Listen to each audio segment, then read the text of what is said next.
Putin ने Ukraine की धरती पर नेटो और अमेरिका के जितने गोला बारूद के भंडार हैं, हथियारों के जितने गोदाम हैं, सबको उड़ाने का आदेश दे दिया है। इस आदेश पर अमल भी शुरू हो चुका है। 24 घंटे में यूक्रेन के 7 राज्यों में रूस ने बहुत बड़ा हमला किया है। यूक्रेन का एक और शहर रूस के कब्जे में आ गया है। जेलेंस्की ने क्रीमिया में रूस के सबसे बड़े ऑयल डिपो को उड़ा दिया है। यूक्रेन के हमले के बाद रूस के बेलग्रोद शहर का ये जो बेलग्रोद शहर ये अंधेरे में डूबा हुआ है और यूरोप में मिस्ट्री ड्रोन की दहशत है। पुतिन ने 60,000 टन विस्फोटक लेकर उड़ने वाले T-60 बॉम्बर की पिक्चर दिखाकर नेटो की हालत पतली कर दी है। पुतिन ने नाटो का हथियार डिपो खाक कर दिया।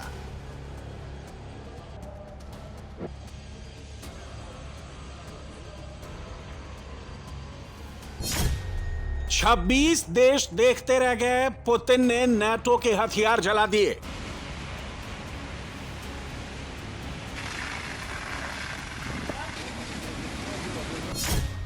रूस की इस्कंदर किंजल के आगे ट्रंप का पैट्रियट फेल हो गया।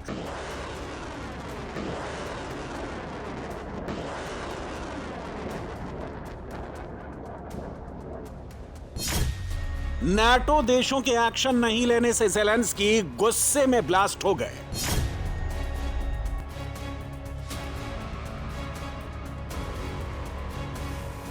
पुतिन फायर मूड में हैं। रूस के खिलाफ यूक्रेन में जहां भी हथियार जमा होंगे, पुतिन वहां आग लगा देंगे। ज़ेलेंस्की जिस शहर में नाटो के हथियारों का गोदाम बनाएंगे, पुतिन उस शहर को जलाकर राख कर देंगे।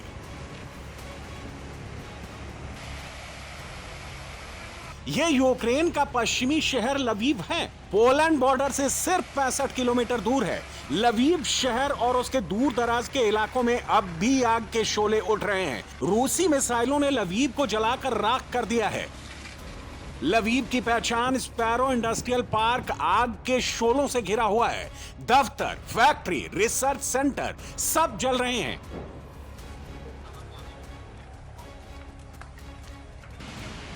आग और धुएं के गुबार को देखकर अंदाजा लगाया जा रहा है कि लवीव में नुकसान बहुत ज्यादा हुआ है। रूसी हमले में सिर्फ लवीव सिटी नहीं, दूर दराज के कस्बे और गांव भी तबाह हो गए हैं। दूर दूर तक आग ही आग दिखाई दे रही है। रूसी मिसाइलों ने इतना बारूद गिराया है जिससे कैसे निपटे ये ना नाटो को सूझ रहा है और ना ज़ेलेंस्की को समझ में आ रहा है। अकेले लवीव में रूस ने 10 इस्कंदर मिसाइल और 1 किंजल मिसाइल से हमला किया। इस्कंदर मिसाइल की रेंज 500 किलोमीटर और किंजल मिसाइल की रेंज 480 किलोमीटर है। लवीव में नाटो के हथियार डिपो की सुरक्षा के लिए अमेरिका का पैट्रियट एयर डिफेंस सिस्टम तैनात था। नाटो निश्चिंत था कि पैट्रियट के रहते रूस उनके हथियार डिपो का बाल बांका भी नहीं कर सकता। नाटो और यूक्रेन की इसी गलतफहमी का फायदा पुतिन ने उठाया और उनके हथियार डिपो की होली जला दी। रूस ने लवीव में बड़ी चालाकी से इस्कंदर और किंजल मिसाइल के अपग्रेडेड वर्जन से अटैक किया, जिसे पैट्रियट पूरी तरह से इंटरसेप्ट करने में नाकाम रही।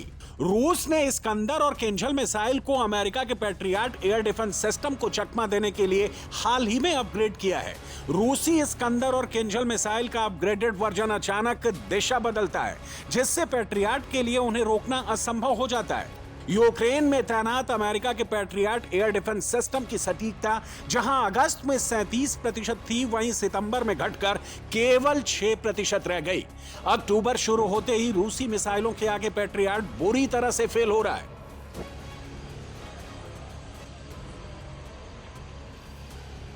उसी का नतीजा यूक्रेन के लोगों को भुगतना पड़ रहा है। मकान मलबे का ढेर बनते जा रहे हैं। रूसी हमलों में जान माल का भी भारी नुकसान हो रहा है।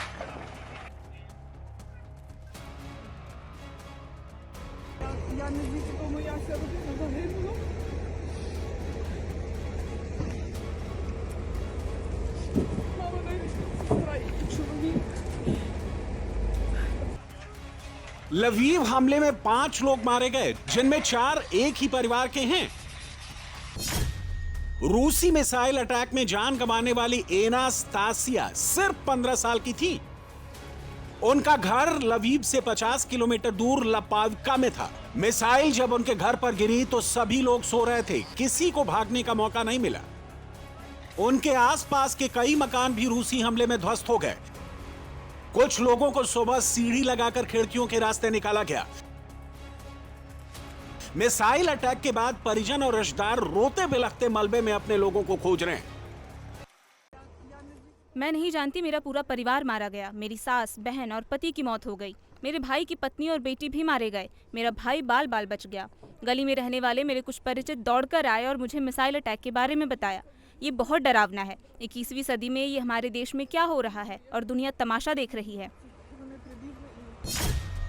अक्टूबर की ये रात ज़ेलेंस्की को बहुत सताएगी, यूक्रेन वालों को बहुत रुलाएगी। पुतिन ने यूक्रेन के 6 प्रांतों में बहुत बड़े हमले किए हैं। लवीव, ज़पोरिज़िया, चेर्निहाय, सुमी, खार्किव और खेरसोन में रूसी ड्रोन और मिसाइलों ने ऐसी तबाही मचाई है जिसकी भरपाई ना तो नाटो कर पाएगा और ना ही ज़ेलेंस्की को उकसाकर युद्ध में झोंकने वाला अमेरिका।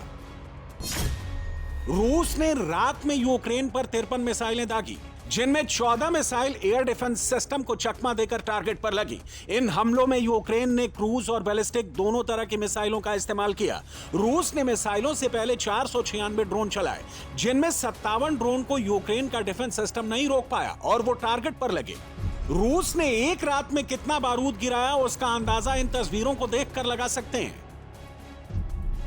20 इंच की मोटी दीवार पर खड़ी इमारत एक झटके में जमदोज हो गई।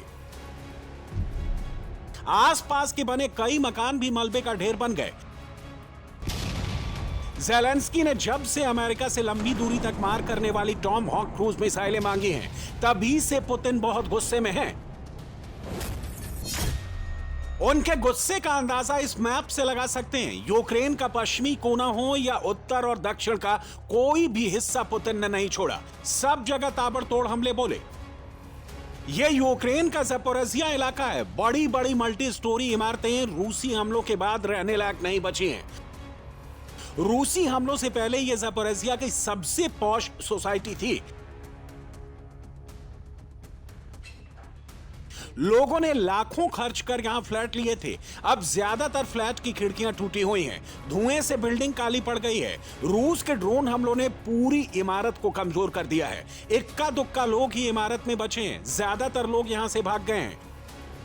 रूसी मिसाइल हमले के बाद इमारत के पास बड़ा गड्ढा बन गया है। कारें जलकर कबाड़ हो चुकी हैं। लोग अपना बचा खुचा सामान बटोर रहे हैं। अब सवाल उठता है, आगे क्या होगा? क्या ज़ेलेंस्की पुतिन की शर्तों पर समझौता करेंगे? क्या ज़ेलेंस्की लड़कर रूस से अपनी जमीन ले पाएंगे? क्या नाटो देश खुलकर लड़ाई में उनका साथ देंगे? पुतिन जैसे जैसे यूक्रेन पर हमले बढ़ा रहे हैं, नाटो और अमेरिका से भरपूर मदद नहीं मिलने से ज़ेलेंस्की का फ्रस्ट्रेशन बढ़ रहा है। वो नाटो देशों से ज्यादा सुरक्षा मांग रहे हैं, डिफेंस एग्रीमेंट पर ठोस कार्रवाई चाहते हैं।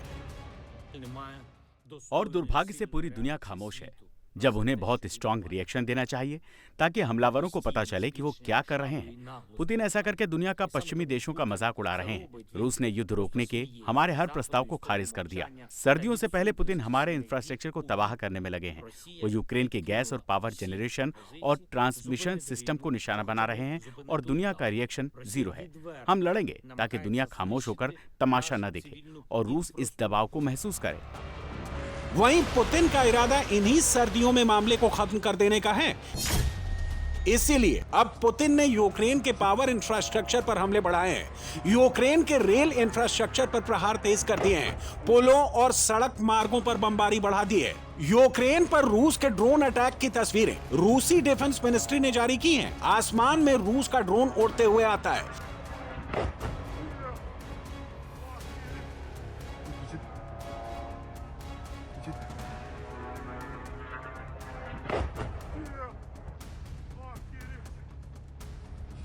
जैसे यूक्रेन का पावर स्टेशन दिखाई पड़ता है, ड्रोन वहीं टकराता है और पावर स्टेशन को तबाह कर देता है।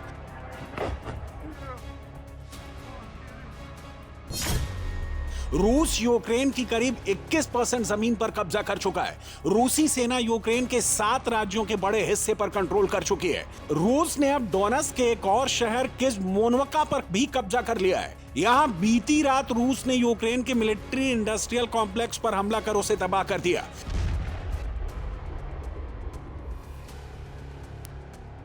यहां अमेरिका के हिमार्स सिस्टम का एक गोडाउन था जिसे रूस ने ध्वस्त कर दिया। हिमार्स अमेरिका का मल्टी बैरल रॉकेट सिस्टम है जिसे यूक्रेन को दिया है। ये तस्वीरें यूक्रेन के सेवरस्की नदी पर बने पुल को बम से उड़ाने की हैं। ये पुल यूक्रेन के डोनेट्स्क रीजन में बना था जिसे FAB 3000 गाइडेड बम से रूस ने उड़ाकर उसका नामो निशान मिटा दिया। अब डोनेट्स्क में यूक्रेनी सेना के पास कई कस्बों पर जाने के लिए रास्ता नहीं बचा। पुतिन की सेना के लिए इन इलाकों में कब्जा करना और आसान हो गया है। रूस ने 24 घंटे की लड़ाई में 1300 यूक्रेनी सैनिकों के मारे जाने का दावा किया है। ज़ेलेंस्की का पलटवार, क्रीमिया पर बड़ा अटैक।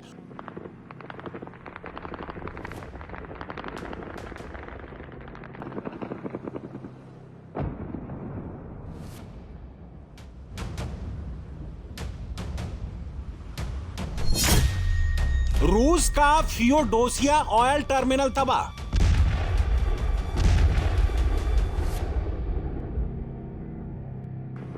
क्रीमिया में रूसी कब्जे वाले फियोडोसिया ऑयल टर्मिनल पर रूस ने बड़ा ड्रोन अटैक किया है। वहां भीषण आग की लपटें उठ रही हैं। यूक्रेन के बॉर्डर से इसकी दूरी करीब 250 किलोमीटर है। यहां रूस का सबसे बड़ा तेल भंडार है जिसमें 2,50,000 टन तेल स्टोर करने की क्षमता है।